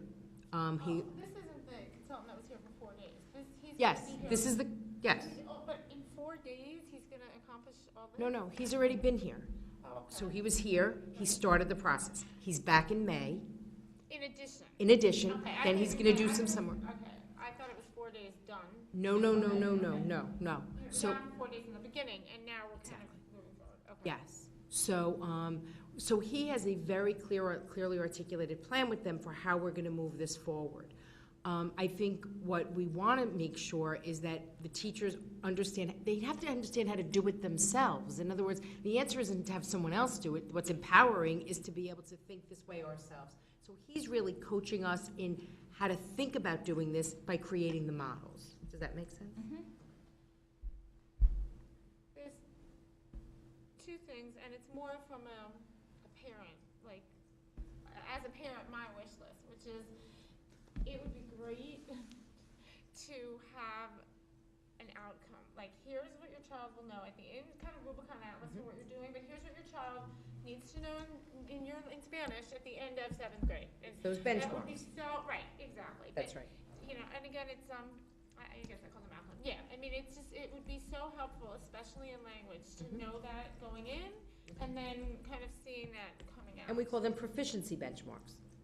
That's what they are. They're levels of proficiency that we would expect students to achieve at the end of a grade. But as a parent, I just, But you know what I beyond mean? that, just instructionally, there needs to be, beyond proficiency, they learn in world language different things throughout the years. Yeah. and some years they're supposed to get X, Y, and Z, and so this grade is assuming they have this base knowledge, and then there's not that base knowledge, like their consistency throughout, to me, it's a little bit more than proficiency. Okay, so I think I'm using the word proficiency in a different way than you mean it. Maybe you We're- are. We're talking about developing the levels of, naming the levels of proficiency at each grade. So, and you have benchmarks. How do we know we've gotten to that level? And again, once you name those levels, it also allows you to differentiate. We've talked about this in other subject areas. Once you know your target, and you know the target of the next grade, you begin to say, wow, this student is ready to be at this level versus at that level. So when I say the proficiencies, I'm not talking about that at a most basic level. I'm talking about what you're saying, naming it, being clear. In 7th grade, here are the goals of 7th grade. Okay. And this is what the benchmarks look like. So we call them proficiency benchmarks, like what would we call a proficient learner at that level? And then above or below. So, I absolutely agree on all that, but there's another piece that I'm wondering how, is it a part of this? Which is, clearly there's different teachers teach in different ways, and there's different outcomes sometimes based on the teachers in terms of proficiently levels, and is anyone ever going to go in and look at, materials and, handouts and things that they use in order to teach and make sure that they're consistent at least, and then, one isn't way better or worse than the other, and so, kind of, I guess I'm looking at how do you raise the bar on where we need it raised, and how do you level the playing field when there's different levels between some of the, the teachers? So I would say that that's all part of this work. So the articulation is also then about, well, if these are our benchmarks, this is where we're going, well, let's look at our resources now. Are our resources aligned with where we're going? Well, because if they're not, then we really need to be accessing other pieces.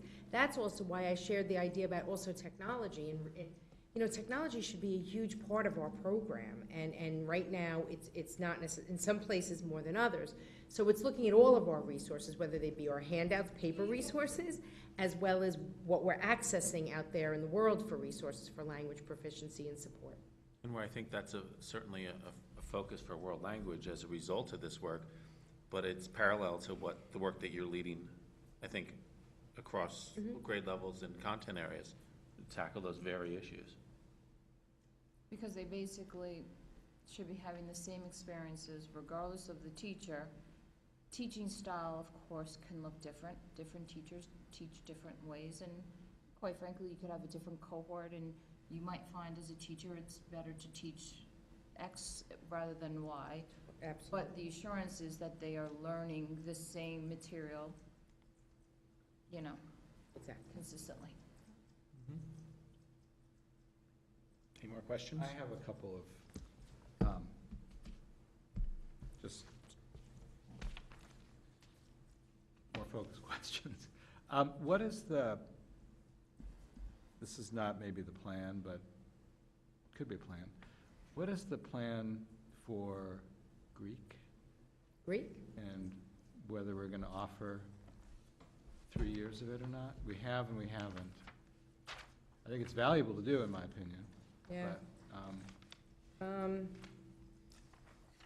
it's complicated. We have just so many teachers, and we have just so many periods in the day, and we have just so many students. And I think one of the challenges has been certainly, at times, this idea of offering these independent studies that we really are struggling to support as a school district. what do you mean, So Greek right now is mostly being met through this. Greek 3, you mean? Excuse me? Greek 3. Yeah, through this idea of independent study. And, independent study is very complicated for us, and we don't really have a way to design it. So we don't have teachers contractually that can give an independent study to 2 students. That's just not the way our system works. So I think we're lucky that we have somebody who has brought some expertise, but I would also say that right now, we don't have a clear plan for how to deliver Greek to we really literally have a handful of students. So Right. we've looked at our course numbers in the past. and said, well, can we afford to run courses with 5 students? Can we afford to run courses with 4 students or 10 students? What is the threshold that we can really sustain as a school district, and what are the number of electives that we can sustain as a school district at our high school? Right. It's a valid question. I think we ought to keep sight of it, because it's a really unique, almost truly unique facet of Irvington schools, and it's I think generally and it's something my feeling is we have it's desirable to figure out some way. Maybe it's not the right, maybe it has to be creative, and we're lucky, I think, to have a faculty that's flexible on that. But anyway, that was the question. I hear that it has a hard, yes, please, because my other question is totally different. Yeah, no, so on the same thing, to the point about, we're small and there's only so many electives, clearly that's the challenge.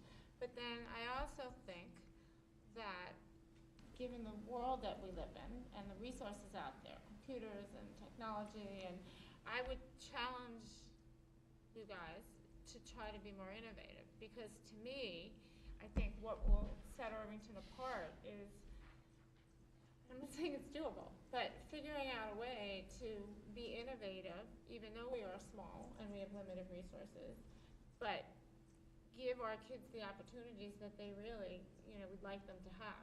And it would, I just think in this day and age, something like that might be more feasible than it could have been maybe 50 years ago, because we only had the teachers and the resources then. So that's, I guess that's where I come out on that, is I would challenge us as a district to try to be innovative, and if kids are really passionate about something and really want to go deeper in it, I would encourage us to find a way to try to support them in that, as opposed to saying, that's where we draw the line. And the other thing is, in terms of Greek, I've got to echo what John said. I think we're really fortunate to be in such a unique position when it comes to that, Greek, and the passion the kids have for it as a result of the passion that the teacher has for it. And I would hate to say, again, to have that fall under the category of too few kids signing up, can't offer that. I mean, But where's the cutoff? I mean, how do we? well, I don't know, but again, Yeah. I mean, we often, We I can find other things that we find a way to do, and it just seems to me that that is such a special case that I really think, I wouldn't throw that into the categorical, it's an English class, it's a front, it's different than the average everyday core class. I also think that with these sorts of late-stage high school courses, you're gonna, in a lot of situations, you're gonna have small enrollment, but it's the kind of the common, and you get a lot of, in some areas you get, honors, you get AP, you get different levels also you need to run, but it's part of offering, I think it's the cost of running a strong high school program. Unlike other places, you don't have to have tiny classes of 5 people or 3 people in Dow's Lane or Main Street School, obviously, but to have a good experience there. But in the advanced grades of the high school, you may well have to do that, and I think, that's a valuable thing for the board to support. So generally, if push comes to shove, then from a financial standpoint, you want to make sure we're supporting that. Not at any cost, but I think it's a valuable thing and worth devoting some funds to. Okay. So I think it's something to just keep in mind, as maybe it's the bottom line of this discussion for now. And it would be interesting to hear about I know that there was some provision made for this year for it, and I wonder what's going to be done over the next couple I think that one of the things that Dave Cohn is very skilled at and is working hard to do at the high school with Deb is this really looking at sequencing. I would say that has been not necessarily the way we've done things in the past, and we've heard it now with PLTW. That idea of running sequences is one of the key structures to working, especially in a setting like ours, where we do have limited students and teachers. So I know that, he is working toward that. I also know that we do need to shift a little bit from some things that happen that we can't really have happen the way, just haphazardly. We need a Yeah, plan. I know there were some glitchy things, but yeah. So I know he is working. Okay, good, and that's great to hear. My other question's totally different. I haven't read this plan in a week, because I studied for the test when it was a week ago. But, the plan is to put the whole language curriculum into Rubicon Atlas. Mhm. And my question was gonna be, I guess, do we need to go down that route as opposed to there must be, French and Spanish especially, there must be very well developed existing curriculum that we could just import whole cloth. Because those are widely taught languages. I think we could probably make the same statement about any of our content areas that we could go. Yeah, well, I have asked that question, but here in particular, it seems like, when you think about French 1, you want to conjugate these verb tenses, and you want to know these particular verbs, and you want this level of conversation, and that's got to be pretty standardly laid out in various areas, and we have to reinvent the wheel on that, I guess. I know, but can't we import it rather than make it? No, because I think what we do is we develop our curriculum and we develop I think that this is true across any of our subject areas. Rubicon is about instructional design. It's about teachers planning what they're going to teach and how they're going to teach. So, I guess, Maybe I'm like anything, we could buy a misunderstanding the point book. of it. Yeah, They but, have books as resources, but, and maybe they use those in order to. yeah. Okay. And then it would be so helpful from a parent's perspective also, because then we could tap into it as well. Well, but you could do that with an outside thing too, presumably. But it's in alignment with what's going on in your kid's class. Well, we could It's basically the structure lesson the plans, right? class. I mean, if Yeah. you wanna. I'm just saying that I'm just wondering whether that level of work needs to be done on something if it's already exists out there. That's my question.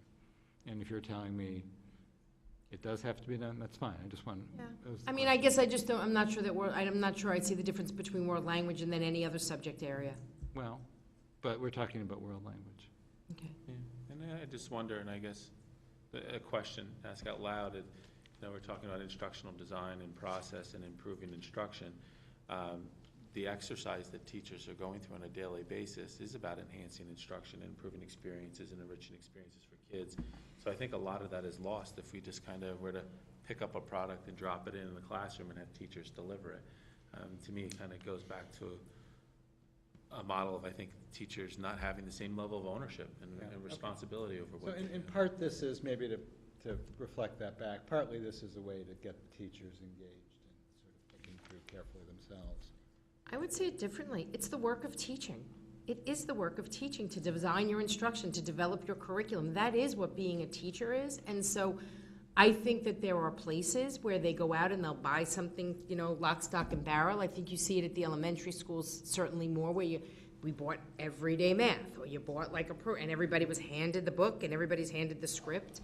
But I think that in school districts like ours, I don't think you see that very often in high-performing school districts. Okay, because we need to go beyond that. Yeah, exactly. Okay. That was my question, thank you. I just want to push on these things, so I think it's just important to kick the It's been tires. good dialogue tonight. Thanks.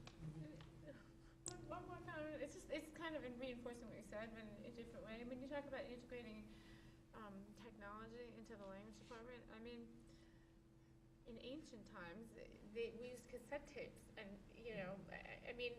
We still use those. no, I know, but I'm saying, that's all you need. That's kind of my point. It doesn't have to be high, I'm just saying, the art of listening and speaking, however you do it, cassette tapes or computers or whatever, TV? right, I'm just saying it Programs? doesn't have to be so high tech. It's just, I think it's more of the process of getting them to listen and speak and listen and speak, and calling it technology or calling it a cassette tape to me it makes it easier to use technology, but I'm saying if that's the goal of That's doing not it, the goal. okay. That's not the goal. So the goal is to get to the point where our students are engaging in authentic dialogue with people in other parts of the country who are speaking the language. So we do the cassette tapes, and that's fine, or you can do a Rosetta Stone, and that's fine. But our goal is, in all of our subject areas, we want our students engaging in more authentic experiences. And so with language, I think that's what we're seeing as the goal. I agree, that's fabulous. I was thinking more along the lines of practice, like when you listen and you practice, Yes. you sound better. Like Yes. that, I just feel like, however you do it, you Yes, know, absolutely. you're doing it. It Mhm. doesn't matter, I don't care if someone Yeah. does it low tech, high tech, no tech, just, you know, like you said, listen to Whatever TV tech. or whatever they do. That's what I meant. Yep, didn't oh, mean I the other understand. thing, so, sorry. Okay, no, got Just it. one follow-up on that. When you started talking about technology, that's in part when I really started thinking about what are the goals of this program and the purposes of our language program. Because when you're talking about, and I understood you weren't talking about cassettes, you were talking about Skyping with folks who speak a different language or whatever. But that comes down to, you know, I'm not convinced that authentic experiences per se should be the goal of our language program. There might be a totally effective and appropriate means to an end. I think But- that's what she was saying, That's what I think she did say. That's Yeah. the help Right, achieve. but I think, I guess I'd want to have more comfort that that's Our actually goal true. is authentic experiences in all subject areas, so our goal, real-life science problems through, that's part of the goal. Right, but I think it's a valid question to ask if that should be the goal as opposed to simply the device to get to a goal. Okay, and I'm not so sure I would agree that authentic experiences per se should be the goal of our language program. Well, let me, I think instruction, you know, so that's why I didn't want to, but that's why I think we need to have a broader John, can you discussion. just elaborate, because I'm just not sure what is it about authentic that you're not liking? I'm not liking that as enough. I'm not liking the process that you could say, we think one of the goals of our language instruction is to get kids on Skype with people who speak That- Spanish. That's But let me- the means. But she just said goal for authentic instruction, so that's why I think we have to be clear about the So difference. want me to clarify? Please. So that's the goal for everything we do in every subject area. So I'm Yeah, going to right. take away the I know word that, goal. right, but. It's a practice. It's the way teaching and learning happens in classrooms. Yeah, That's what I okay, mean, John. Okay, but the practice is, I would think of as the means, and the goal being whatever we end up with as the goal. so do you agree? Instruction, learning, whatever. So let me ask you a question. Do you Don't you agree? I think it's semantics, because I think Raina is saying goal in a I use way the that- word goal probably in differently a than you different mean. way, because Intermediate goals and final goals. Maybe. Okay, I have goals every day. yeah, that's good. Not like soccer games, sometimes there are no goals. Yeah. So I think I think it is semantics. Okay, fine. Let's leave it. I think it's just, I was just trying to explain one reason that the technology came up. it's a debate society here. Well, this is one of the areas where we have the most involved conversation. No, it's good. I agree with Chris. It's a very productive discussion. This and technology. But language also, I think, we're a microcosm of the community. It's always been something that actually gets people out, right? Usually, not sometimes, Has. but usually, it's just for some reason it really resonates in this community as I would say one of the areas of instruction they're most passionate about. Yeah, in part because I think it's not, it's not like a required area where it's really cut and dry. We have to do math, ELA, science even is pretty well structured. But language, there is some real discretion about what a district does, but it's still academic. So it matters to people, and it's global, and people care about that. Mm-hmm.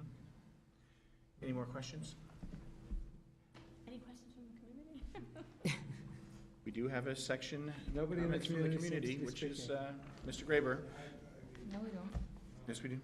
Oh, where? Yep. I missed the presentation, but I read through this. You want to go to the mic, or? No. Right. I reject your request, Mr. I President. don't really have any questions, actually, just comments. It's exciting to think about it. It actually would be helpful if you go to the mic Yeah, so because- people can hear it when they watch it. Maybe he's trying to Thank you. avoid being put on the spot. Yes. It's not a question, it's a comment per se. Just it's very, to the questions that you were asking, just to listen to the answers and to look at the document, to hear about the richness with which you're approaching the language piece, right? Looking at it as if it's just another, not just we're going to learn Spanish or we're going to pick up the cassettes and do that stuff. We're actually going to build in benchmarks and performance-based assessment in the language program is not that easy to do. So it's the comment that I want to make is I applaud the ambitiousness of the plan. And I remember from the beginning, back a year ago, even when the conversation started, to see the thoroughness with which the district is committed to it is lovely. Thank you, Mr. Graber. That concludes our comments from the community section, which brings us to our last item, which is the next board meeting. Believe it or not, we're at the end of our meeting here. Our next board meeting is next Tuesday, as I said at the outset, Tuesday, May 5th at 7:30, and that will be a regular board meeting, right? And now we are ready to adjourn. Can I have a resolution? What's it? Do we want to have any executive discussion? Yes. I was just gonna ask. Yeah. So can I have a motion to adjourn to executive session for the purpose of discussing individual personnel history? Second. All in favor? All in favor? Aye. And just as we're fading to black here, I would like to just remind everyone that the 5th, next Tuesday, is also our budget hearing. So opportunity for interested community members to come forward to share any of their thoughts on the proposed budget. That's it. Thank you. Fading to black. Are we staying here? Yeah, let's just let Martine shut down and we're gonna.